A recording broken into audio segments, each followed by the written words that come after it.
करो यार शुरू। जी भाई लेक्चर 67 स्टार्ट करें। अच्छा भाई, अच्छा ये एग्रीकल्चर में जरा रिवाइज करें। एक तो मोहतरम ये है कि लैंड का रेंट या रेवेन्यू तब माफ होगा जिस वक्त लैंड पाकिस्तान में हो, और दूसरी शर्त ये है कि एग्रीकल्चर पर्पस के लिए यूज हो। सर्विस प्रोवाइडर की परफॉर्मेंस वाली इनकम भी माफ है, और सर्विस प्रोवाइडर के पास जब वो चीज आ जाए तो उसको बाजार में सेल करना भी माफ है। बिल्डिंग की इनकम 3 सूरतों में माफ है, वो आपको पता थी। और अगर कोई बंदा एग्रीकल्चरल प्रोड्यूस अपने ही बिजनेस में यूज कर ले तो उसकी फेयर वैल्यू माइनस की जाएगी, लेकिन अगर फेयर वैल्यू अवेलेबल ना हो तो सम ऑफ कल्टीवेशन एक्सपेंसेस और land rent. Okay, page number 276 section 49। I hope आपके पास नई किताबें होंगी। सेक्शन 49 पॉइंट नंबर 1 और 2। फेडरल गवर्नमेंट की इनकम पे कोई टैक्स नहीं है, यानी फेडरल गवर्नमेंट ने कोई टैक्स नहीं देना किसी को, और प्रोविंशियल गवर्नमेंट की इनकम पे कोई टैक्स नहीं है। फेडरल गवर्नमेंट और प्रोविंशियल गवर्नमेंट की इनकम पे माना टैक्स नहीं है, लेकिन अगर प्रोविंशियल गवर्नमेंट एक सूबे से दूसरे सूबे में चली जाए, मिसाल के तौर पे पंजाब की गवर्नमेंट सिंध में जाके कोई कारोबार शुरू करे, तो फिर ऐसी सूरत में टैक्स देना पड़ सकता है। Income of federal government shall be exempt from tax. Income of provincial और local government in Pakistan shall be exempt from tax. However income from business सिर्फ अगर बिजनेस करे कोई प्रोविंशियल, ये लोकल गवर्नमेंट होती है नाजिम की हुकूमत, प्रोविंशियल गवर्नमेंट तो सूबे की हुकूमत है। However income from business of provincial और local government from a business outside its इलाका will be chargeable to tax. तो आउटसाइड इट्स इलाका का मतलब है पंजाब गवर्नमेंट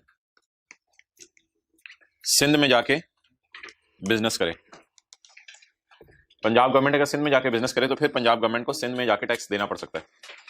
ओके, पॉइंट 3।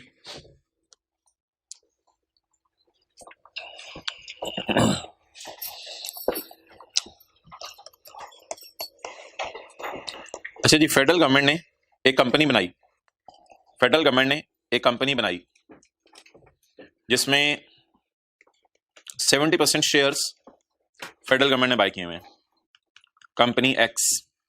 अच्छा, कंपनीज पे आपको पता है डबल टैक्सेशन होती है। कंपनी जो है वो एफबीआर को 29% टैक्स देती है, और कंपनी जब अपने शेयर होल्डर को पैसे देती है तो 15% टैक्स काट के देती है, 15% टैक्स, और वो 15% भी ऑब्वियसली किसके पास चला जाता है, एफबीआर के पास चला जाता है। तो ये वाली रिलैक्सेशन अवेलेबल है क्या, कि अगर, अब जरा बात गौर से सुनिएगा, एक बार बैठ के बात पहले गौर से सुन लें। फेडरल गवर्नमेंट, इधर देखें सारे लेट आने वाले, फेडरल गवर्नमेंट अगर किसी कंपनी के शेयर खरीद ले या कंपनी को बनाए, बाकी 30% शेयर मैंने आपने खरीदे होंगे आम लोगों ने, फेडरल गवर्नमेंट अगर किसी कंपनी को बनाए तो वो कंपनी एफबीआर को टैक्स जरूर पे करेगी, लेकिन अगर वो कंपनी साल के एंड पे फेडरल गवर्नमेंट को डिविडेंड देने लगे तो डिविडेंड पे टैक्स नहीं काटेगी। समझ आ गई बात? बड़ी सादा सी बात है। तो जो कंपनी अगर फेडरल गवर्नमेंट बनाए तो ये कंपनी का क्या करेगी, डबल टैक्स देगी या एक दफा टैक्स देगी? एक दफा। सिर्फ किसको? एफबीआर को। क्या ये कंपनी फेडरल गवर्नमेंट को पैसे देते हुए टैक्स काटेगी? पढ़ लें, पहले पढ़ लें फिर मैं नोट करने देता हूं। अ कंपनी, पर्सन से मुराद कंपनी है, any person, a company, page 276, a company making payment to federal और making payment of dividend, a company making payment of dividend to federal or provincial or local government shall not deduct tax at 15%। 15% पे tax नहीं काटेगी। अच्छा, यहां तो relaxation हो गई। exemption shall not be available, चलें exemption shall not be available इधर नहीं मिलेगी। exemption shall यानी टैक्स देना पड़ेगा। समझ आ गई बात? exemption shall not be available in case of a company established by federal or provincial law। Federal और प्रोविंशियल लॉ अगर कंपनी एस्टेब्लिश कर ले तो उसको एग्जेम्पशन अवेलेबल, बोले exemption shall not be available, exemption shall, आगे क्या लिखा हुआ है, in case of a company established by federal और प्रोविंशियल लॉ। अगर कंपनी एस्टेब्लिश, तो ये कौन से टैक्स की बात हो रही है जहां एग्जेम्पशन नहीं है? ये 29% टैक्स की बात हो रही है जो एफबीआर को देना। तो इसका मतलब है विल पे टैक्स एट 29%। ये कंपनी 29% पे टैक्स देगी, लिख लें, कुछ नहीं होता, विल पे टैक्स एट 29%। इधर रेपिटेशन है, ये एक ही लफ्ज होता है यार, establish, setup, owned, controlled by federal और प्रोविंशियल गवर्नमेंट। अब कुछ लोगों ने कहा यार ऐसा तो ना करो ना, हुकूमत ने ये कंपनी बनाई है, एफबीआर के पास टैक्स चला गया, तो एफबीआर तो हुकूमत का ही इदारा है, तो हुकूमत के पास ही टैक्स जा रहा है, तो लॉ मेकर ने कहा नहीं नहीं नहीं यार ये टैक्स फिर भी लगेगा। The above rule applies ignoring the fact that ultimate destination of income resides with, ultimately तो एफबीआर वाले पैसे भी किसके पास चले जाने हैं? गवर्नमेंट के पास। Ultimate destination of income resides with federal, और ये फिक्रा आसान सा है, ऐसे कुछ परेशान नहीं होना पड़ गया। अबव रूल अप्लाइज, ऊपर वाला रूल लगेगा। इस बात को भूल जाओ कि अल्टीमेटली तो वो पैसा जो आप जमा करवा रहे हैं वो फेडरल गवर्नमेंट के खजाने में ही जा रहा है, तो अपने आप को ही फेडरल गवर्नमेंट टैक्स पे करिए, इस बात को इग्नोर कर दो। चलिए नोट कर लो।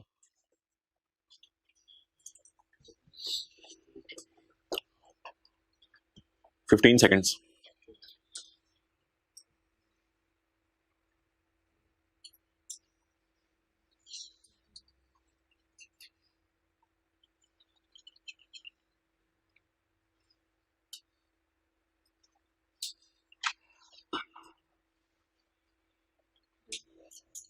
ओके अच्छा, इसमें ना पॉइंट 1 और 2 से मिक्स ना कर दीजिएगा चीजें। 1 और 2 में ये होता है कि फेडरल गवर्नमेंट या प्रोविंशियल गवर्नमेंट अगर अपनी टेरिटरी में रह के कोई काम शुरू करे कंपनी बनाए बगैर, तो फिर उसने टैक्स नहीं देना। लेकिन अगर फेडरल या प्रोविंशियल गवर्नमेंट कंपनी बना के कारोबार करे तो टैक्स देना। लेकिन अगर फेडरल और प्रोविंशियल गवर्नमेंट खुद कारोबार करे तो टैक्स, लेकिन अगर प्रोविंशियल गवर्नमेंट दूसरे सूबे में जाके कारोबार करे तो टैक्स देना।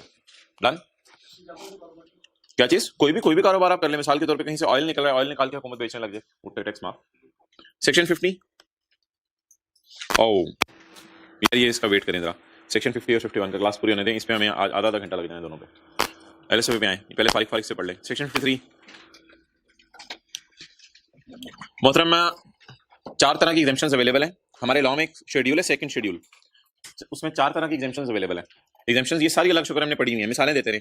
Exempt from tax, pension. अच्छा एक है फर्स्ट शेड्यूल है टैक्स रेट्स वाला, और एक है सेकंड शेड्यूल। आज मैंने सेकंड शेड्यूल लफ्ज पढ़ा है। सेकंड शेड्यूल में टैक्स रेट्स नहीं है, टेबल नहीं है, टेबल 1 और 2। सेकंड शेड्यूल है जिसके अंदर एग्जेम्प्ट इनकम्स बताई गई हैं। एक एग्जेम्पशन की मिसाल दें, बोले जी पेंशन। लोअर रेट की कोई मिसाल दे दें, जल्दी दें यार, जल्दी टाइम नहीं है। लोअर रेट की कोई मिसाल दे दें। लोअर रेट डिविडेंड के ऊपर लोअर रेट है। लोअर रेट कैसे है? डिविडेंड का जनरल रेट 15% है, लेकिन चैप्टर 4 के अंदर अगर आप चले जाएं तो चैप्टर 4 के अंदर आप जाके जो है ऊपर जाएंगे नीचे जाएंगे, ऊपर जाएंगे नीचे जाएंगे, ऊपर जाएंगे नीचे जाएंगे, ऊपर ऊपर नीचे जल्दी बताएं डिविडेंड आजा कहाँ है डिविडेंड? लास्ट में आ गया। तो डिविडेंड पे भाई रिड्यूस रेट है, कुछ लोगों के लिए 7.5% है, वैसे जनरल रेट 15% है, कुछ लोगों के लिए 7.5% है। तो डिविडेंड का रेट कुछ लोगों के लिए 15 है, कुछ लोगों के लिए 7.5 है। ओके चलें जी आगे बढ़ें। कौन सा चैप्टर है? हाँ ठीक है, मिसालें और भी हो सकती हैं। डिविडेंड पे कुछ लोगों के लिए कितने परसेंटेज ये भी पढ़ के आए हम? 7.5%। Reduction in tax liability, full time teacher किसी को याद हो कितना रिडक्शन होना है? 25% टैक्स क्या हो जाने रिड्यूस हो जाने। ये सारी चीजें आपने पढ़ी हुई हैं। exempted from the operation of any provision of this law, exempted from the operation of any provision of this law। 100 बच्चे हैं क्लास में, सर एक बच्चे को बुला के अनड्यू फेवर दें, भाई तुम जब मर्जी क्लास में आ जाया करो, मैं तुम्हें डांटूंगा भी नहीं, तुम्हें ये भी नहीं कहूंगा वो भी नहीं कहूंगा। exempted from the provision from the operation of any of the provision of law। इसकी मिसाल तो कैपिटल गेन के चैप्टर में पढ़ी थी। कैपिटल गेन के चैप्टर के अंदर जो है वो हमने पढ़ा था कुछ लोगों पे ये सेक्शन नहीं लगना, जैसे सेक्शन 37 ये में आपको याद होगा हमने पढ़ा था these people are exempted from the operation of this law. इन लोगों के ऊपर सिक्योरिटीज के ये रेट नहीं लगने। सिक्योरिटीज के जो 12.5% रेट है किन लोगों पे नहीं लगना? बैंकिंग कंपनीज पे नहीं लगना, इंश्योरेंस कंपनीज पे नहीं लगना। Provision of section 37 shall not apply to following persons. ये प्रोविजंस इन लोगों पे नहीं लगनी। लेकिन इसकी मुश्किल से इंग्लिश उसने क्या लिखी हुई है? These persons are exempted from the operation of provision of law। इन पे प्रोविजन ऑफ लॉ नहीं लगनी, जैसे 37A के 1 में हमने पढ़ा। तो इसकी मिसाल है जी 37A का 1, उसमें कुछ लोगों को कह दिया गया था आप पे लॉ की फलां प्रोविजन नहीं लगनी। exempted from operation of any provision of law। 37A का 1। ओके अगली बात हमने पढ़ी भी है चैप्टर 4 में। चैप्टर 4 आप हमारे साथ रख रहे हैं, चैप्टर में से दूर चले जाते हैं। चैप्टर 4 में एक बात पढ़ी हुई है, टोटल इनकम की डेफिनेशन जब पढ़ी थी उसके अंदर ये बात पढ़ी थी जी। ठीक है आपने अच्छा मौका पाया, खांसी कर ली। टोटल इनकम किधर है? ये मैंने आपको कहा था कि एक साहब है, उन्होंने कहा जी मैंने सैलरी भी कमा रहा हूं और एग्रीकल्चर इनकम भी कमा रहा हूं, तो न्यूमेरिकली स्पीकिंग ये 6 लाख कमा रहे हैं। लेकिन अगर थ्योरेटिकली आपसे पूछें तो इनको बताना चाहिए कि मैं हुकूमत को कि मैं 14 लाख टोटल कमा रहा हूं, क्योंकि ऐसा ना हो हुकूमत वाले कहें यार आप गाड़ियों में घूमते हैं, आपने घर खरीदे हुए हैं, और उधर से कह रहे हैं आप 6 लाख में कमा रहा हूं। तो एग्रीकल्चर इनकम आप कमा रहे हैं तो न्यूमेरिकल में ऐड नहीं करनी, लेकिन हुकूमत को बता दें हम क्या कमा रहे हैं, बताएं ना, बस बता दें, आप बताएंगे कहाँ, रिटर्न में इंग्लिश में लिख के बता देंगे मैं इतनी एग्रीकल्चर इनकम कमा रहा हूं, लेकिन न्यूमेरिकल में उसको ऐड नहीं करना। याद आ रही है थ्योरेटिकली स्पीकिंग और न्यूमेरिकली? वो पुरानी बातें होगी ना, अब तो 1980 की महसूस होती हैं। अब तो टैक्स ईयर भी पूछे तो बंदा सोचता है हाँ अच्छा टैक्स ईयर, हाँ ठीक है, कमिश्नर से इजाजत लेनी होती है। पॉइंट 1 है where any income is exempt it shall be included in total income, however no tax shall be paid on it, लेकिन इस पर टैक्स पे नहीं किया जाएगा। लेकिन आप टोटल इनकम में न्यूमेरिकल में ऐड ना कराइएगा, ये मैं आपको मशवरा नहीं दूंगा, ये थ्योरी के एतबार से बात हो रही है, तो कहीं टोटल इनकम में आपने एग्जाम्प्ट इनकम्स भी ऐड किए, इस पॉइंट को पढ़ के न्यूमेरिकल में ऐड ना कीजिएगा। Theoretically shall be included in total income, theoretically जिसे आप कहते हैं ज़बानी कलामी, ज़बानी कलामी बस समझ लें, थ्योरेटिकली इसको आपने टोटल इनकम कहना है, लेकिन न्यूमेरिकल में आप इसे पेपर में ऐड ना करिएगा। ये थ्योरेटिकली बताना किसको है? कमिश्नर को, भाई मैं इतना कमा रहा हूं। अच्छा जी, ये जो चीजें हैं, ये जो मैंने आपको 4-5 ऊपर बताई हैं, क्या ये फिक्स है या बदल सकती हैं? बदल सकती हैं। डिविडेंड का रेट हो सकता है कुछ लोगों के लिए 6.5 हो जाए। फुल टाइम टीचर अलाउंस मुझे याद है पहले 75% होता था एक जमाने में, आजकल बेचारा 25% हो गया है। ये चीजें बदल सकती हैं जो मैंने बताई हैं या फिक्स हैं? बदल सकती हैं, फ्लेक्सिबल है। तो इसको बोर्ड बदल देगा with approval of federal minister in charge. आजकल कौन है इन चार्ज? यानी जिसके पास ऑफिस है इसका। अच्छा, ये तो बहुत कोई गलत बात कर रहे हो आप। द बोर्ड में with approval of federal minister in charge amend the second schedule. Amend the second schedule किधर है? हमने पढ़ा ये, amend the second schedule by adding, by omitting और चेंजिंग एनी क्लॉज और condition. By adding, by omitting और changing any clause. हो सकता है कोई full time teacher allowance delete ही कर दें, हो सकता है कोई नया अलाउंस ले आए, तो बोर्ड इसमें चेंजेस कर सकते हैं। All the amendments shall take effect. All the amendments shall take effect any tax year. All the amendments shall take effect from any tax year. इस फिक्र को तो मैं आपको सही करवाता हूँ, आसान करवाता हूँ। From any tax year beginning on any date before or after the commencement of the financial year in which the notification is issued. All amendments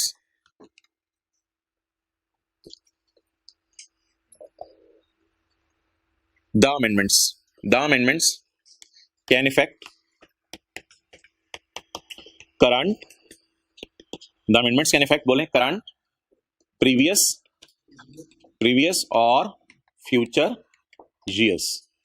बोलें the amendments can affect current, previous और future years। amendments का असर किन सालों पे होगा? भाई ये बड़ा खतरनाक बात है। प्रीवियस ईयर्स को अमेंडमेंट्स बदल नहीं सकती। वैसे पिछले साल तो जो हो गया वो हो गया, लेकिन लॉ ने अपने पास ये पावर रखी है, अगर मैं चाहूं तो पिछले सालों को बिठा के बदल दूं। यानी पिछले साल टीचर को फुल टाइम टीचर अलाउंस मिल चुका है और मैं आज खड़े होकर कह दूं नहीं वो पैसे वापस कर। पावर तो है ना लॉ मेकर के पास, यूज नहीं करता आमतौर पे, लोगों के सामने बदनामी होती है, लेकिन बहरहाल पावर तो है ना। All the amendments can affect current year, previous year और फ्यूचर ईयर्स। अच्छा जी, यार ये अमेंडमेंट्स बस मिनिस्टर साहब को ही बतानी है या फेडरल गवर्नमेंट नेशनल असेंबली में पेश भी करते हैं? नेशनल असेंबली में पेश भी करते हैं, खाली मिनिस्टर साहब को नहीं बतानी। The federal government shall place before the national assembly all amendments made by it in the second schedule। तो सबसे पहले क्या होगा जी बताएं? एफबीआर क्या करेगा? इजाजत किससे लेगा? मिनिस्टर से इजाजत लेगा, और मिनिस्टर से इजाजत लेके चेंजेस कर देगा। जब चेंजेस हो जाएंगी तो federal government shall place before the national assembly में तो सारी पार्टीज के लोग बैठे होंगे। फेडरल गवर्नमेंट से मराद है PTI shall place before the national assembly all amendments made by it in the second schedule। Place का मतलब है बस पेश करेगी, बताएगी उनको यार ये चेंजेस हमने कर लिए हैं, डन। अच्छा यार ये जो 4 पावर्स हमने पढ़ी हैं, ये 4 पावर्स इनकम टैक्स लॉ को अवेलेबल हैं या किसी और लॉ को भी अवेलेबल है कि वो इनकम टैक्स को बदल दे? चले कोई और सवाल आपसे पूछता हूं। घर के रूल्स हैं कोई 4, 5, 6, वो अब्बू ने बनाए हुए हैं। इस टाइम ताला लग जाया करेगा, इस टाइम ताला खुला करेगा, इस टाइम खाना खाया करेंगे। ये घर के रूल्स हैं 4, 5। ये अब्बू बदल सकते हैं या साथ वाले घर वाले अब्बू बदल सकते हैं हमारे घर के? अब समझ आ गया ना, अब्बू बदल सकते हैं ना, समझ आ गया। अच्छा हमारे लॉ का नाम है income tax law. Income tax law में कुछ ऊपर नीचे करना है तो सेल्स टैक्स लॉ का यार मेरे ख्याल से ऐसे कर लो, क्या ये असूली तौर पे बनता है? नहीं। तो ये 4 पावर्स बोले किस लॉ के पास हैं? तो बताएं इनकम टैक्स लॉ में चेंजेस कौन सा लॉ कर सकता है? खुद ही इनकम टैक्स लॉ। तो इनकम टैक्स लॉ खुद ही अपनी चीजों में रिलैक्सेशन दे सकता है। हाँ सबके लिए 15 है, मैं 7.5 कर रहा हूं। सेल्स टैक्स वाला तो नहीं कह सकता लोगों का डिविडेंड का टैक्स रेट 15% है, मेरी तरफ से चलो 10 कर लो। सेल्स टैक्स लॉ को ये पावर अवेलेबल, अबू अलीम सालजन में लिखो, पावर अवेलेबल नहीं है।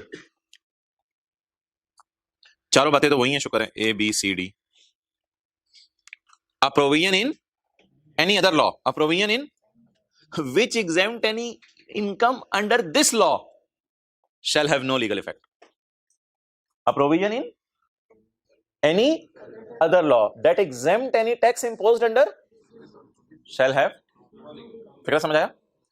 A provision in any other law which exempt any tax under this law shall have no legal effect. A provision in any other law which reduces the rate under this law shall have no legal effect. A provision in any other law which reduces the tax liability under this law shall have no legal effect. A provision in any other law which exempt the lagna of any provision of this law shall have no legal effect. इसका कोई legal effect नहीं होगा। ये चारों बातें वही ऊपर वाली हैं। तो किसी और लॉ को ये पावर अवेलेबल है या हमारी लॉ को अवेलेबल है? और अनलेस के अब्बू खुद साथ वाले हमसाये को कहें यार मुझे जरा इसमें मशवरा दे दो, वो और बात है। Unless it is also mentioned in, unless के कोई और लॉ कोई बात कर दे और आपके वाले साहब भी कहते हैं अच्छा चलो यार उन्होंने जैसे कहा इंशाल्लाह वैसे ही कर लेते हैं, वो मुझे बेहतर लग रही है बात। अनलेस के इनकम टैक्स वाले खुद इंटरवेंशन की इजाजत देते हैं, वो और बात है। ये तो एक्सेप्शन ही है। Unless it is also mentioned in this law. वो जो एक पॉइंट पढ़ा था ना अजीब सा, मैंने ऑलमोस्ट इस तरीके से पढ़ाया था कि बस मैंने समझाया कोई नहीं था, ऐसे ऊपर ऊपर से गुजारा था हमने। वो पॉइंट असल में यही था 42 का 102। पता नहीं कौन कौन से एक्ट हैं, कॉन्सुलर प्रिविलेजेस एक्ट और पता नहीं यूनाइटेड नेशन एक्ट। इन लॉज वाले अगर हमारे लॉ में आके कोई चीज माफ कर दे तो हमने काम तैयार है, कोई मसला नहीं, तुम्हें हमारे घर आने की इजाजत है, तुम हमारे घर में इंटरवेंशन कर सकते हो। 42 के 1 में हमने पढ़ा था किसी और लॉ को पावर है हमारे लॉ की इनकम्स को आके क्या कर दे, माफ कर दे। अब इन लॉ में पता नहीं क्या क्या पावर है, बहरहाल ये फिक्रा तो मैंने कहा था याद कर लीजिएगा एज इट इज।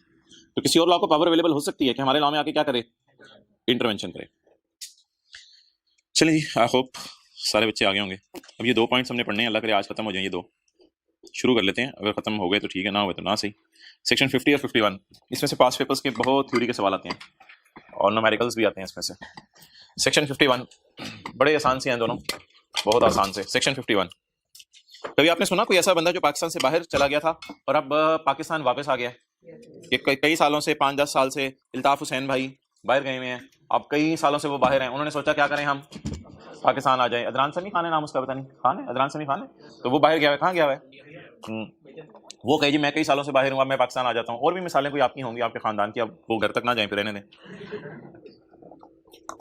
तो हेडिंग पढ़ेंगे क्या है 51 की, foreign source income of returning expatriate के लफ्ज़ से आपको क्या समझ आया? रिटर्निंग एक्सपेट्रिएट्स वापस गए, बाहर के मुल्क गए हुए, क्या कर रहे हैं, वापस आ गए हैं।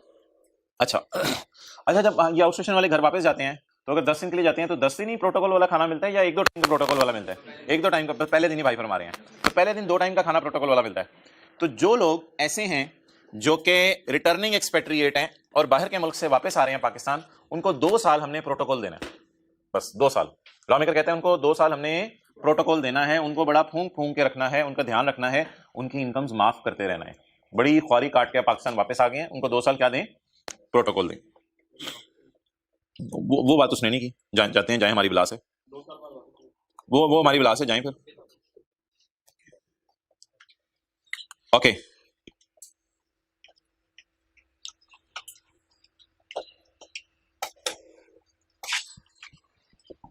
येलो कलर शो करेगा अमेरिका में, एक बंदे का स्टे ग्रीन कलर शो करेगा पाकिस्तान में है। 2010 में कहाँ है अमेरिका, तो बंदा कौन है? 2011 में सारा साल अमेरिका रहा, तो 12 में, 13 में, 14 में थोड़े से दिन इधर रहा अमेरिका, महीना तकरीबन, 11 महीने पाकिस्तान रहा, तो क्या बन गया? डन। अच्छा जी, और दुकान इसकी दोनों जगह थी और अभी भी चल रही है। दुकान के लिए कोई फिजिकल प्रेजेंस तो जरूरी नहीं होती, ठीक है। एक दुकान इसकी पाकिस्तान में है, एक दुकान इसकी बाहर के मुल्क में है, वो दुकान इसकी चली जा रही है। शौकत बंदे का नाम है, तो शौकत की एक दुकान जो है पाकिस्तान में है, वो हमेशा से थी। जब अमेरिका में होता था तो पाकिस्तान की दुकान पे कोई एम्प्लॉय बिठाया हुआ था, और अब तो पाकिस्तान आ गया, तो अब अमेरिका की दुकान के अंदर कोई ना कोई एम्प्लॉय बिठाया होगा। तो ये जो सारे साल हैं इसमें इसने कुछ पाकिस्तान सोर्स इनकम भी कमाई है, 4 million, 2 million, 3 million, 5 million, 6 million, 7 million, 1 million, 2 million, और इसने बाहर के मुल्क की इनकम भी कमाई है। अब इसको ये जो सेक्शन अब पढ़ने लगे हैं ना हम, ये सेक्शन बस एक छोटा सा बेनिफिट देने लगा है। अच्छा, एक बेनिफिट जो है ना हमने और पढ़ा हुआ है नॉन रेजिडेंट्स के लिए, वो रेजिडेंट्स के लिए नहीं है। एक बेनिफिट हमने नॉन रेजिडेंट्स के लिए पढ़ा हुआ है, वो जरा मैं आपको पहले रिवाइज करवा दूं। चलिए वो छोड़े, पहले इस सेक्शन वाला बेनिफिट पढ़ लेते हैं। इस सेक्शन ये कहता है मोहतरम कि आपका ये वाला 12 और ये वाला 13 माफ है। बस ये सेक्शन ये कह रहा है। कौन सा वाला माफ है? 12 और 13। तो उसूल बता दें क्या बना। जो बंदा बाहर के मुल्क रहता था और अब कहां वापस आ गया, पाकिस्तान वापस आ गया, तो वो तो रेजिडेंट बन गया। आपको याद होगा रेजिडेंट की पाकिस्तान और फॉरेन दोनों इनकम टैक्सेबल होती हैं। रेजिडेंट का यही बनने का नुकसान है, रेजिडेंट की पाकिस्तान इनकम भी टैक्सेबल होती है, और रेजिडेंट को 2 साल मुर्गी खिलाओ, 2 साल उसकी फॉरेन इनकम माफ कर दो। अब टोटल 6 जमा 12 नहीं होगा, टोटल 6 लिखा हुआ है मैंने, टोटल 7 जमा 13 नहीं होगा, टोटल क्या लिखा हुआ है 7। लेकिन आज के बाद उधर ना दिखेगा, आज के बाद समझ आ गई? अच्छा ये एक बेनिफिट आपको मैं पुराना बता दूं, ये जो मैंने ब्लैक लाइन से किया ना, ये तो मैंने 12 और 3 को क्यों किया है, 12 और 13 को, ये तो आज वाला मैं सेक्शन पढ़ाने लगा हूं ना, सेक्शन 51 है ना, ये तो सेक्शन 51 है। लेकिन एक बेनिफिट और अवेलेबल है, वो जो नॉन रेजिडेंट्स को अवेलेबल होता है, वो शायद वो चैप्टर 4 तो हमारे साथ साथ चल रहा होता है, कंट्रोल पेज अप, चलो जी चैप्टर 4 थले उते उते पेज 7 तो आपकी किताब में नहीं होगा, आपकी किताब में कोई और नंबर होगा। सेक्शन 11 हमने पढ़ा था, रेजिडेंट की आपको पता है पाकिस्तान वाली इनकम भी टैक्सेबल है और बाहर के मुल्क वाली भी, लेकिन नॉन रेजिडेंट को बाय डिफॉल्ट क्या बेनिफिट अवेलेबल है? अगर आपने आज की क्लास अटेंड ना की होती तो आपकी अंडरस्टैंडिंग ये थी कि जितना अरसा नॉन रेजिडेंट है उतना अरसा सिर्फ कौन सी इनकम टैक्सेबल है? नॉन रेजिडेंट की। ओहो, टैक्सेबल कौन सी है नॉन रेजिडेंट की? नाम रहा है ना, नॉन रेजिडेंट अगर पाकिस्तान में कुछ करेगा हम उससे टैक्स लेंगे। मैंने मिसाल दी थी, ब्रायन लारा पाकिस्तान में आके 10 दिन क्रिकेट खेले तो उससे टैक्स ले लें, ब्रायन लारा बाहर में जो कर रहे हैं उससे ना पूछें। तो आज की क्लास अगर नहीं ली हुई थी तो अंडरस्टैंडिंग क्या थी हमारी? नॉन रेजिडेंट की सिर्फ पाकिस्तान वाली इनकम टैक्सेबल है और रेजिडेंट की तो दोनों टैक्सेबल है। रेजिडेंट बनने का यही तो नुकसान है। अच्छा, आज की क्लास से पहले हमारी क्या अंडरस्टैंडिंग है? नॉन रेजिडेंट की पाकिस्तान वाली इनकम टैक्सेबल है और रेजिडेंट की दोनों इनकम टैक्सेबल है। ये आज की क्लास से पहले है, ठीक है। तो इसका मतलब है ये बेनिफिट तो हमने पहले ही कहीं पढ़ लिया हुआ है, ये बेनिफिट तो आपको याद है हमने पहले ही कहीं पढ़ लिया हुआ है। ये बेनिफिट हमने कहां पढ़ा हुआ है कि नॉन रेजिडेंट की बाहर वाली इनकम में माफ कर दिया करो, ये तो हमने चैप्टर 4 में पढ़ा हुआ है, ये तो हमने चैप्टर 4 में पढ़ा हुआ है। आज का सेक्शन क्या बेनिफिट दे रहा है वो मैं आपके सामने पर्पल मार्कर ब्लू मार्कर से करने लगा हूं, 12 भी माफ करने लगा हूं, और तो ये ब्लैक वाला बेनिफिट तो आपको ऑलरेडी अवेलेबल है। अब टोटल चेक कर लें, सही है? 4 2 3 5 6 7 15 9 डन। तो इस सेक्शन ने बता दें क्या बेनिफिट दिया। ये सेक्शन, ये जो पहले वाला बेनिफिट है ना, ये तो हमने यहां पढ़ा था ना, पॉइंट नंबर 6 में, the income of non resident shall be computed only including the Pakistan income. तो ये वाला जो बेनिफिट है ब्लैक वाला, समझ आ रहा है? ये जो ब्लैक वाला बेनिफिट है ये हमने कहां पढ़ा था? सेक्शन 11 के 6 में, हाँ सेक्शन 11 के 6 में।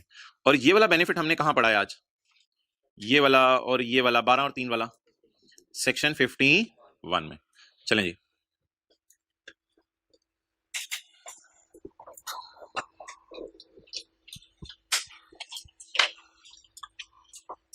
एक मिनट से ज्यादा नहीं मैंने देना, सब टू यू नाउ कि कितना टाइम लें नोट करने में।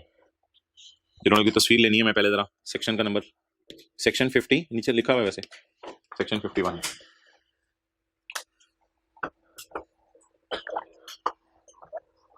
अच्छा, मैं थोड़ा सा ना पहले एक्सपैंड कर रहा हूं, अब फिर नीचे वाला भी खोल देता हूं। ये 551 पे हमारी दूसरी क्लास नहीं है, आज सेक्शन 51 है।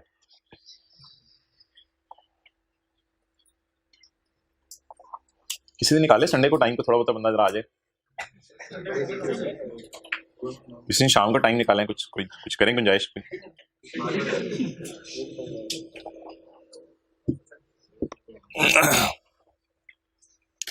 वैसे संडे को क्लास नहीं होनी चाहिए, एक ही दिन होता है, जरा बंदा पिछली रिवीजन करनी होती है। ओके चलें जी, जल्दी नोट करें।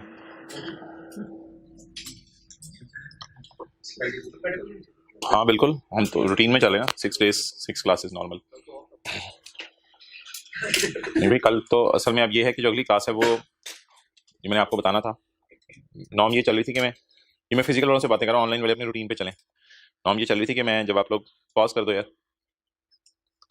सुबह करो, क्या करें वो तो, अच्छा बड़ी मुश्किल से रिक्वेस्ट करके भाई रिक्वेस्ट की है इनसे कि आ जाए रिकॉर्डिंग के लिए। अच्छा, आप समझते टीचर का दिल नहीं ज़्यादा छुट्टी करने को, टीचर से हद होगी यार, इंसान ही है। ओके, लेकिन इन पे आप लोगों ने फरवरी में परेशान होने। चलें जी ओवर। तो अच्छा, ये बेनिफिट अब मिलना किसको है वो बताएं। ये बेनिफिट किसको मिलना है? ये बेनिफिट लॉ ने क्या उस बंदे को मिलेगा जो मुसलसल 4 साल बाहर रहा हो। जो मुसलसल 4 साल से नॉन रेजिडेंट है, ये बेनिफिट उसको मिलेगा। ये बेनिफिट उसको मिलेगा जो मुसलसल 4 साल से नॉन रेजिडेंट है। और अब कहां आ गया? पाकिस्तान आ गया। चेक करें, ये मुसलसल 4 साल से नॉन रेजिडेंट है। 1 2 3 4, ओ भाई 5 साल से भी हो सकता था, 6 साल से भी हो सकता था नॉन रेजिडेंट। कम से कम कितने साल से बाहर हो? 4 साल से। लेकिन मतलब ये नहीं है कि पाकिस्तान नहीं आ सकता। हो सकता है यार 2 दिन के लिए पाकिस्तान आया हो तो कोई मसला नहीं, 10 दिन के लिए पाकिस्तान आ जाए, 25 दिन के लिए, 100 दिन के लिए पाकिस्तान आ जाए, लेकिन रहे क्या? नॉन। तो जो बंदा मुसलसल 4 साल से नॉन रेजिडेंट है उसको क्या बेनिफिट है? जिस साल पाकिस्तान, नहीं ये बात नहीं करनी, जिस साल पाकिस्तान आया, जिस साल रेजिडेंट बना उस साल और उससे अगला 1 साल इसकी बाहर की इनकम क्या हो जाएगी? माफ हो जाएगी। किस किस साल माफ होगी? जिस साल रेजिडेंट बना उस साल और उससे अगला 1 साल इसकी फॉरेन सोर्स इनकम क्या हो जाएगी? माफ हो जाएगी। क्लियर?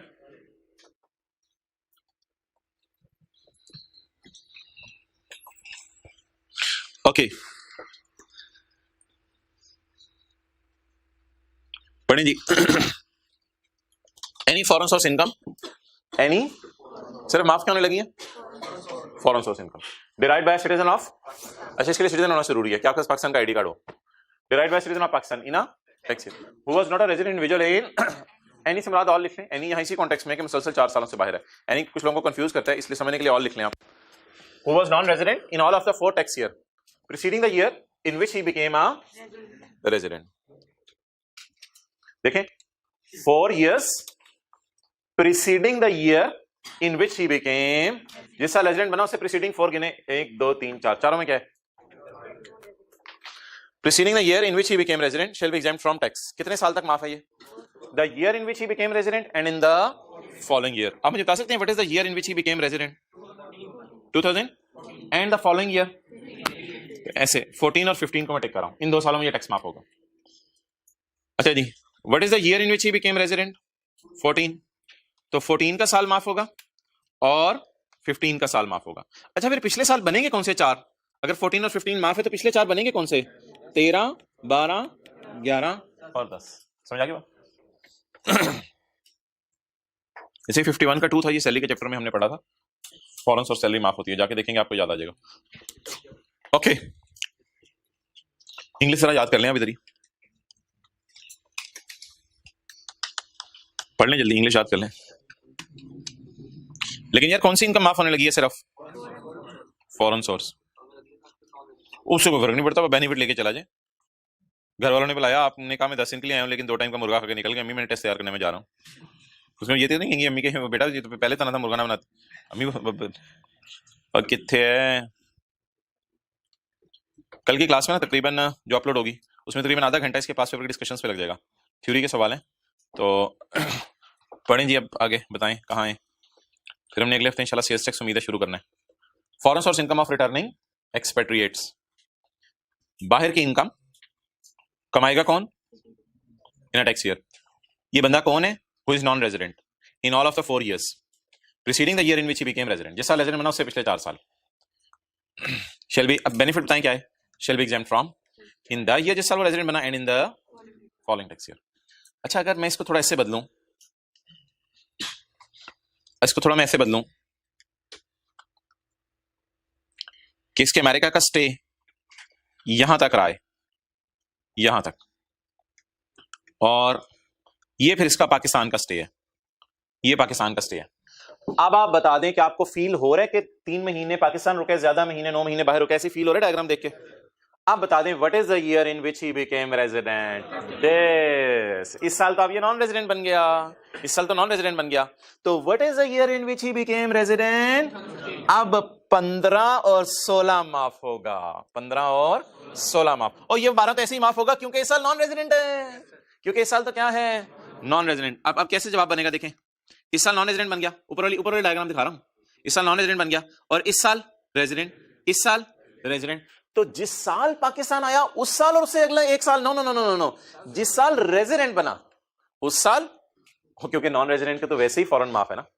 समझ आ गई बात? तो पाकिस्तान आने वाला साल देखना है या पाकिस्तान आके रेजिडेंट बनने वाला साल देखना है? पाकिस्तान आके रेजिडेंट बनने वाला साल। आई होप नोट करने की जरूरत नहीं, आपको बात समझ आ गई है। जिस साल पाकिस्तान आया उस साल, या जिस साल रेजिडेंट बना उस साल उससे अगले 1 साल। कहां लिखा हुआ है ये? जिस साल रेजिडेंट बना, पाकिस्तान आया, गलत नहीं लिखा हुआ। The year in which he became and in the following tax, और उससे अगला 1 साल। ओके, सेक्शन 50, सेक्शन 50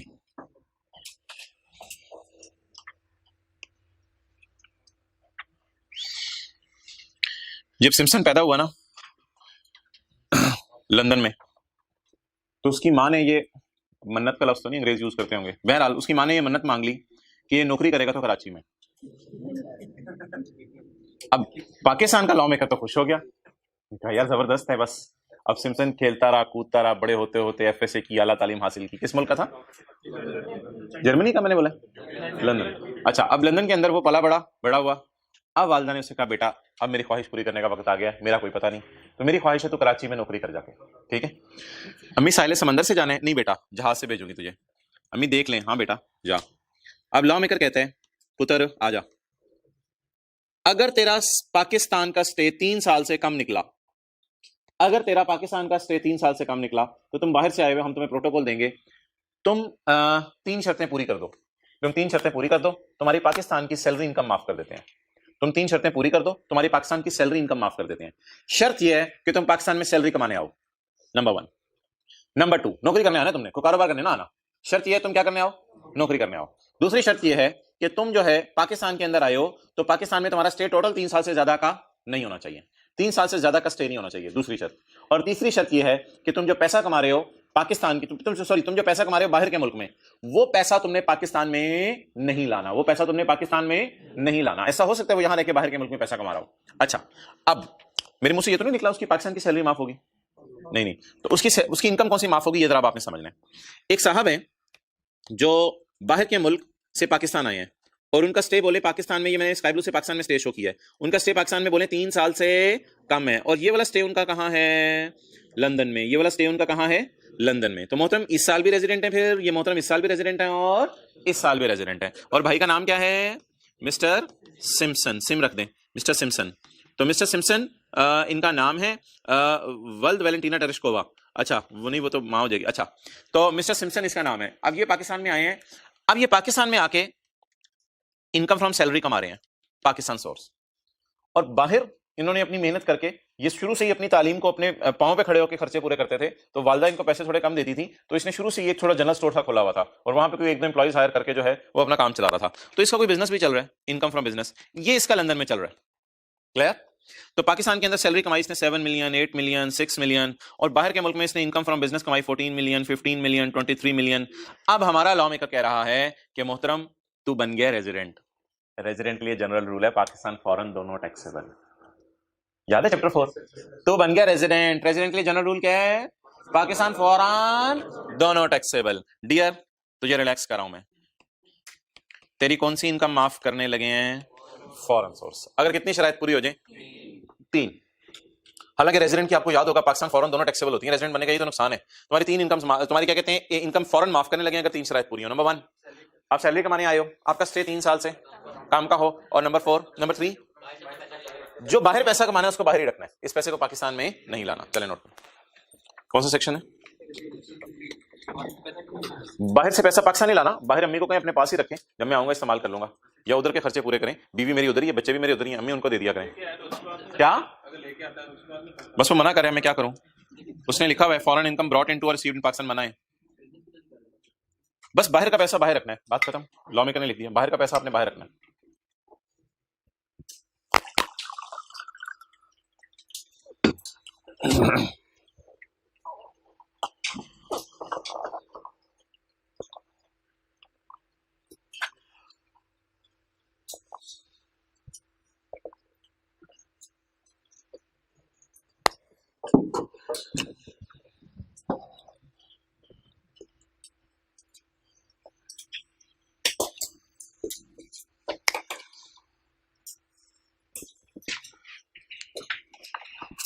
ओके हाँ हाँ इसी तरह होता है नॉर्मली, इतना रिलैक्सेशन मिल जाती है। फिलहाल ये बेनिफिट तो अवेलेबल है नहीं, ये रहेगा। ये इसमें सिटीजन की शर्त नहीं है, असल में ये बाहर के लोग होते हैं अक्सर आते हैं इधर। इसमें कुछ ऐसी शर्त उसने डाली नहीं वैसे। The foreign income of an individual, the foreign income of an individual will be exempt from tax.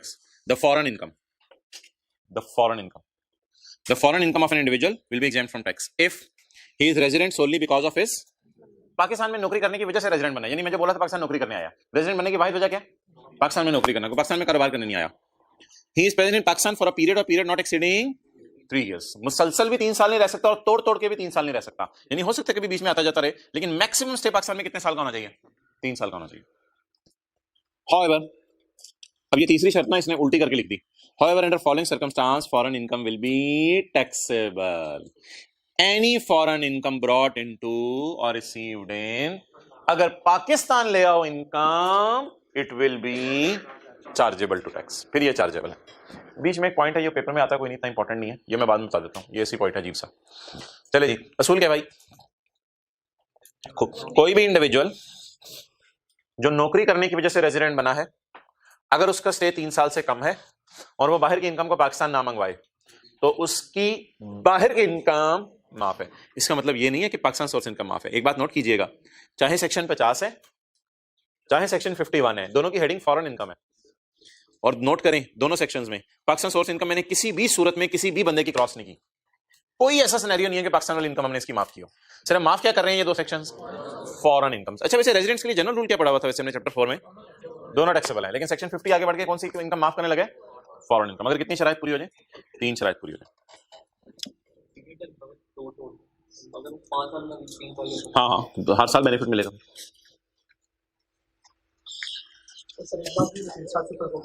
फिर नहीं बेनिफिट मिलेगा. आ जाइए भाई पेज 277 पे. वो एक लाइन रहेगी, ये ऐसी बीच में कॉन्सेप्ट ना खराब करने वाली बात होती है. आई कभी इसको टेस्ट नहीं करता. मैं बता दूंगा, आज बता दूंगा, कल बता दूंगा. एक लाइन ये रहेगी, शायद क्लास के एंड पे बता दूं. चलिए चैप्टर तो खत्म करें. सेक्शन 55 2 लाइनें पढ़ें और फारक करें चैप्टर. Limitation of exemption. कुछ भी नहीं है, सादा सी बात है, आप शायद खुद ही इसका जवाब दे दें. हेडिंग मुश्किल है, बात सादा सी है. पढ़ें एग्जाम्पल, जनरल एग्जाम्पल है. जनरल एग्जाम्पल का मतलब है जनरल रूल जो आप लोगों को पता है. क्या आप लोगों को पता है होंडा कार्स अगर कमाए 100 रुपया तो होंडा कार्स 29 रुपए हुकूमत को टैक्स देती है? पता है आपको इस बात? अच्छा, 100 रुपया होंडा कार्स ने कमाया तो 29 रुपए हुकूमत को टैक्स दिया, बेचारे के पास बचा कितना? It is decided at 71 left is to be distributed to shareholders. हमने सोचा ये 71 आप शेयर होल्डर्स में बांट दें, तो आपको बताया कंपनी का नुकसान क्या है? Double tax. ना Honda will while making the payment of dividend will deduct tax of 10.65. ये मैंने कैसे निकाला? 71 का 15%. तो कंपनी पे डबल टैक्स है. पहले एफबीआर के खजाने में 29 रुपए गए और फिर एफबीआर के खजाने में 10.65 गए, यानी तकरीबन शायद 40 रुपए कंपनी दे देती है हुकूमत को. चले गए पैसे.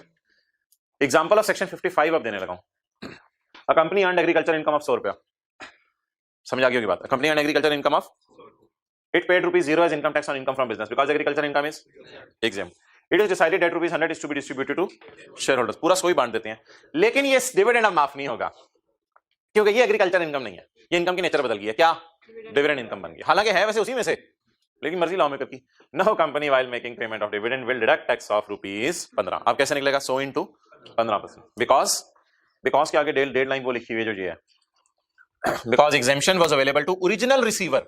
ओरिजिनल रिसीवर कौन था? कंपनी या शेयर होल्डर? कंपनी. नहीं, कंपनी ने क्या कमाया था? एग्रीकल्चर. और शेयर होल्डर ने डिविडेंड. अब वैसे तो अल्फाज ही डिफरेंट है, शेयर होल्डर भी उसी पैसे से लेके जा रहे हैं, लेकिन बहरहाल कंपनी ने क्या कमाया था?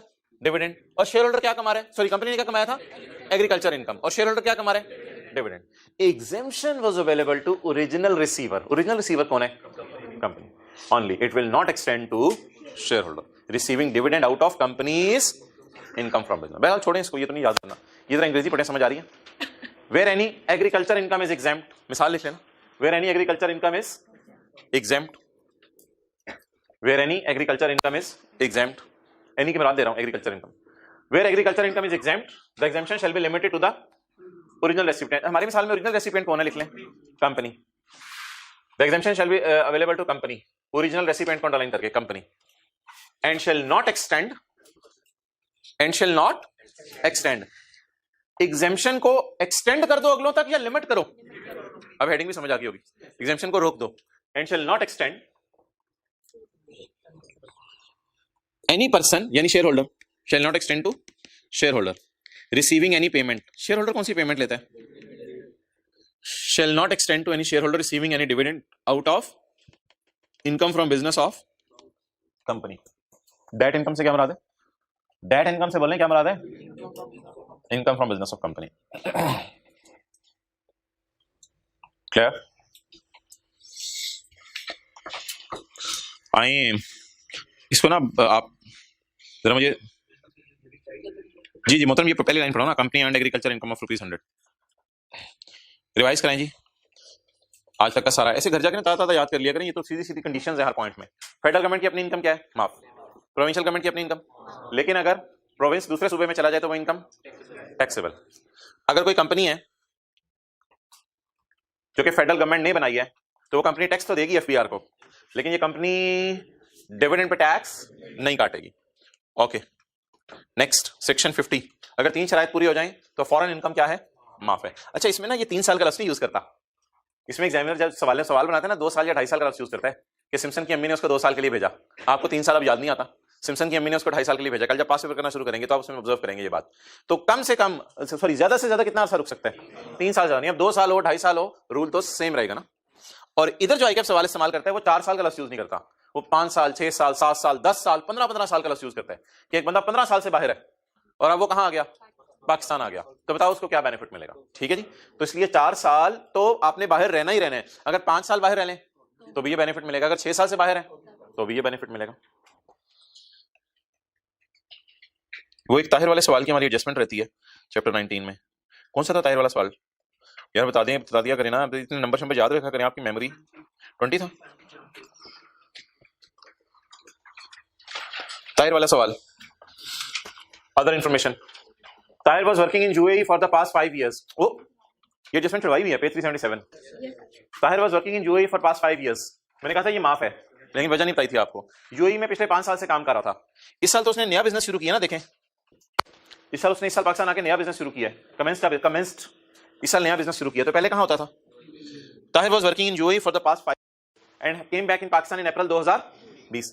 अगर अप्रैल 2020 में आया तो रेजिडेंट कब बना, अप्रैल 2020 में अगर आया तो रेजिडेंट कब बना, अप्रैल 20 के बाद तो 30/20 आता है, ये तो मई जून 2 महीने बनते हैं, 30/20 के साल तो रेजिडेंट नहीं बना ना 30/20 के साल रेजिडेंट नहीं बना, 21 में रेजिडेंट बनाए। हमारा सवाल कौन सा है, 21 में हम इसको एग्जम्पशन दे सकते हैं। ही रिसीव्ड 1.5 लाख रुपया फ्रॉम हिज पुराना employer as differential amount of his final settlement. Differential amount ऐसे उसने लफ्ज लिख दिया, असल में पुराने एम्प्लॉयर को कुछ पैसे आपने देने होंगे, उधर से कुछ पैसे आपने लेने होंगे, को कट कटा के इसको पुराने एम्प्लॉयर ने कहा फोन करके, यार 1.5 लाख रुपया तेरा रहता था मैं भेज रहा हूं, और ये 1.5 लाख अगस्त 2020 हमारे साल में मिला है। आप बता दें ये फॉरेन इनकम इसके टैक्सेबल कर दें, एग्जेम्प्ट कर दें। अच्छा यार कहीं लिखा नहीं हुआ सिटीजन है, इसको ज्यूम कर लीजिएगा सिटीजन है यार, अब मैं क्या करूं, और नहीं लिखा हुआ इस तरह की एग्जम्पशन फिर आपको लेनी पड़ेगी, ये सिटीजन है क्योंकि ये बेनिफिट हमने भी पढ़ा था किसको अवेलेबल है। अच्छा बता दें मोहतरम मुझे चंद बातें पॉइंट 1 के बारे में, रेजिडेंट कब बना ये मुझे बता दें, 30/20 के साल में नहीं, 2021 के साल में रेजिडेंट बनाए। अच्छा अगला सवाल मेरा ये है, इसको बेनिफिट क्या है, 2021 और 2022 की फॉरेन सोर्स इनकम इसकी, लेकिन अनलकीली हमारा सवाल ही सिर्फ 21 के साल का है, तो 22 की हमें टेंशन ही नहीं लेनी, लेकिन असूल तो हमें पता होना चाहिए, जिस साल रेजिडेंट बना उस साल और उससे अगला 1 साल इसकी फॉरेन इनकम क्या है इस बुनियाद पर। और आखिरी बात, 4 साल की बजाय इसने 5 साल लिखा है, 5 years से बाहर है, तो ये शर्त पूरी हो रही है। आप बता दें वो जो 2-3 बातें हमने पढ़ी थी सारी लिंक हो गई। पहली बात कितने साल से बाहर है, 4 साल या उससे ज्यादा से बाहर है, एक शर्त पूरी होगी। सिटीजन नहीं लिखा हुआ वो हम एज्यूम कर लेंगे सिटीजन है, जैसे प्रोविडेंट फंड नहीं लिखा होता तो हम कहते थे रिकॉग्नाइज्ड है, चलो एज्यूम कर लो रिकॉग्नाइज्ड है, ठीक है। सैलरी का हम सवाल कर रहे होते थे तो एम्प्लॉयर ने एम्प्लॉय की सैलरी पर टैक्स काटा नहीं काटा नहीं बताया होता तो हम कहते थे एज्यूम कर लो सैलरी पर टैक्स काटा होगा, ठीक है। तो सिटीजन नहीं लिखा होता एज्यूम कर लो सिटीजन है। और अगली बात किस साल बेनिफिट मिलना है, पहली बात बता दें 4 साल या उससे ज्यादा से बाहर है, सिटीजन एज्यूम कर लिया हमने, बेनिफिट किस साल मिलना है, जिस साल आया उस साल नहीं, जिस साल रेजिडेंट बना उस साल और उससे अगला 1 साल। इस बुनियाद पे मोहतरम इसकी 1.5 लाख की इनकम हमने क्या करनी है, एग्जाम करनी है। डन। मंटो वाला सवाल किधर है, मंटो ये ढूंढ दिया करें आप लोग, पहले ढूंढ दिया करें, कुछ नहीं होता। पेज नंबर क्वेश्चन 8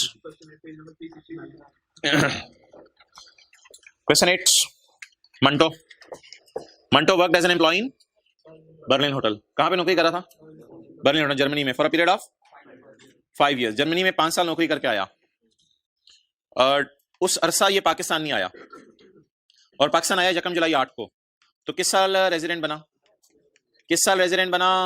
2020 2009 में, ऑन 15 जुलाई 8 यानी 2009 के शुरू में, ही received a lump sum 4 million through a normal banking channel from Berlin hotel. Berlin hotel वालों ने इसको 5 मिलियन का तोहफा, 4 मिलियन का तोहफा भेज दिया। फरमाएं जी, फरमाएं, सोचें, थॉट प्रोवोकिंग। शराइत सारी पूरी हो रही है। सवाल के अंदर उसने इकट्ठी करके दोनों लाइनें डाली या दूर फेंक दिया 5 साल वाली बात को और नीचे फेंक दिया फॉरेन इनकम को? तो लफ्ज तो बर्लिन का ही यूज किया, शुक्र है हिंट मिल गया, लफ्ज बर्लिन का ही यूज किया। तो लगाएं इस पे, कौन सा सेक्शन लगाएंगे? 51। शराइत जरा देखें। Manto worked as employ in Berlin hotel Germany for, क्या मैं इसको कह सकता हूं रिटर्निंग एक्सपेट्रिएट, 5 साल से जर्मनी में है, वापस आ रहा है। ड्यूरिंग द सेड पीरियड, इन 5 सालों में पाकिस्तान नहीं आया, तो साबित हो गया 5 साल से नॉन रेजिडेंट है। ही रिटर्न टू पाकिस्तान ऑन 1 जुलाई 2008। कौन से साल रेजिडेंट बना? ऑन 15 जुलाई 2008। 2009 के शुरू में यानी 15 दिन आने के बाद उसको बर्लिन होटल ने 4 मिलियन भेजा है। ये फॉरेन इनकम है, इसको क्या कर दें? हालांकि रेजिडेंट है, फिर क्यों एग्जेम्प्ट कर रहे हैं? बेनिफिट अवेलेबल है ना। इसको किस किस साल बेनिफिट अवेलेबल होगा? हाँ, ये आप लिख सकते हैं, इसको बेनिफिट अवेलेबल होता है 2009 और 2000, लेकिन हमारा तो न्यूमेरिकली शायद 9 का होगा मेरे ख्याल से, हमारा तो न्यूमेरिकली 9 का है, तो इसलिए 9 में ये इनकम माफ कर देंगे। डन, नोट कर लिया दोनों पॉइंट्स को। ओके, किसका? तो ये 1 जुलाई 8 को पाकिस्तान आ गया ना यार, तो 1 जुलाई पाकिस्तान को 8 को पाकिस्तान आ गया, तो इसके बाद कहीं गया ही नहीं। 1 जुलाई 8 को भाई पाकिस्तान आ गया, इसके बाद कहाँ गया होगा फिर? तो लिखा हुआ वापस जर्मनी गया। नेशनल क्या मतलब? सिटीजन का लफ्ज नहीं है ना। हाँ, सिटीजन तो अज्यूम कर लें आप, क्या करें और। अच्छा जी, वो आए चैप्टर नंबर डेफिनेशंस वाले में 5 है, चैप्टर 5 में आए।